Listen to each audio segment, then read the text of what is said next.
Hey there, what's up, and welcome back to Code with Nanjula. This is the third video of our Java lesson series. In this video, we are going to see how to write your first Java code, and we are going to explain the background process of the Java. So let's jump into this video. In the previous video, we already discussed how to set up the Java environment before start Java coding. So if you not created the Java environment yet, please go through that video and follow the steps and create the Java environment and come back to this video. So let's start. Before start writing Java code itself, let's go through the process or the workflow of the Java. So first of all, let's share this slider with you. First of all, we have to create the Java file that contains the Java code. So we have to save it as a .java extension. So if you see the text file, we are saving as a .txt file. Or when it comes to the JavaScript, we save as a .js file. So the Java, we are going to save it as a .java file. So that is the file structure of the Java. So next we have to compile it. So what is this compilation? So Java compiler is doing some specific thing because JVM or the Java machine in our computer cannot read the Java itself, Java language itself, because that is to read for human, but to recognize to the computer, it should be converted to that format. So that means we have to convert our Java file to recognize to the JVM. So we are calling that as a class file or bytecode. So the first thing is Java file, and it compiled through the compiler and it generates the class file. So that is the main steps. So then we can send our Java bytecode to the JVM and it can run our Java application. So in here you can see I divided some areas. So in our previous video we already discussed to run Java application we can only have the Java runtime environment. So why Java compiler is important? So you can see Java compiler includes in the Java development kit. So Java development kit not only included Java compiler and JRE, there are some libraries also included like a debugger, because those are helpful to the developers. So when we finish the development, we only need to have this class file to run Java file, because that's the only requirement. So in that kind of scenario, we only enough to have Java runtime environment and the class file. But on the development process, we continuously use this Java compiler to verify our code is checked to instantly. So that is the behind the story of the Java. So now, and one thing I have to mention, because I forgot that thing. We can create multiple Java files.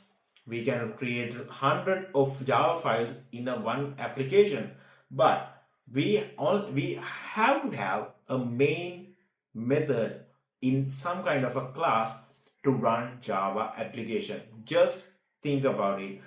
There are some kind of a main mechanism or some kind of a main engine that can start the whole process or whole factory. That kind of a thing is also included in Java. That means there are some method called main method. I'm going to show you what is that. So main method can start the Java program at the beginning. So the JVM going to be search for the main method of your application and it's going to be run and execute your file. So let's see how to write your first Java code through this structure. So first of all, you can use the notepad or you can use VS Code or any kind of a code editor. So now let's see how to write your first Java code. So first we have to have some scope. So that scope means in Java, we are creating a class. So class have a class mean we are going to dedicate some scope. So that scope name is class A. So and we have to use this curly bracket to define that scope. So class scope is open curly bracket and closing curly bracket. Within that area is scope of the class A. So after that, we have to create the main method. So just follow this process, just steps, and do it first. Then we can, in the further videos, we can explain those things much better way. So public, static, void, and main. That's the key component, main, and we have to give this method signature that we call string, square brackets, and arcs. So this is the main method, or this is the main starter engine or some kind of a thing. So we have to have this statement to start your application. So string args is the parameters or those things we are going to explain in the further videos. Just for now, just follow these steps. And we have to have some scopes to this main method. So in the Java, we know everything's are like objects. So the objects I can currently is the explanation of the object is not going to clear for now, but just think about it. And the public static void main string args, this is the structure of the main method, and we have to have scope, and scope we give with the open curly brackets and the closing curly brackets. So now we have the class scope, and within class scope we have the main method. In within main method we can write the statements, and those statements run by step, or we can write some commands. Those are going to be executed by the JVM. So first of all, in the first we are going to print something. So that print something we can use these predefined pre-main methods like system.out.println, and we have to give the brackets, and within brackets we have to use double quotes or single quotes for the text, but the numbers it's not necessary, and double quotes, and within double quotes we can write anything. So the golden word is the hello world. So yes, we write hello world, and voila, your Java code is completed. For now, this is your basic Java code, and we can save it now as a Java file. So I'm going to save it as Java file in the desktop. Just select all files and give the name. So my class name is class A, but I give this as a test.java. Now your first Java code is ready to run. So now we have to open the command prompt, and first of all, let's see in my screen. You can see the test.java file. That Java file is created, and apart from that there are some 6 icons, but after the compiler there should be generated file. Let's see how it's going to be happen. So first, let's see, the Java version is completely installed. You know the command java space -version and click the enter, and you can see the installed version of the Java.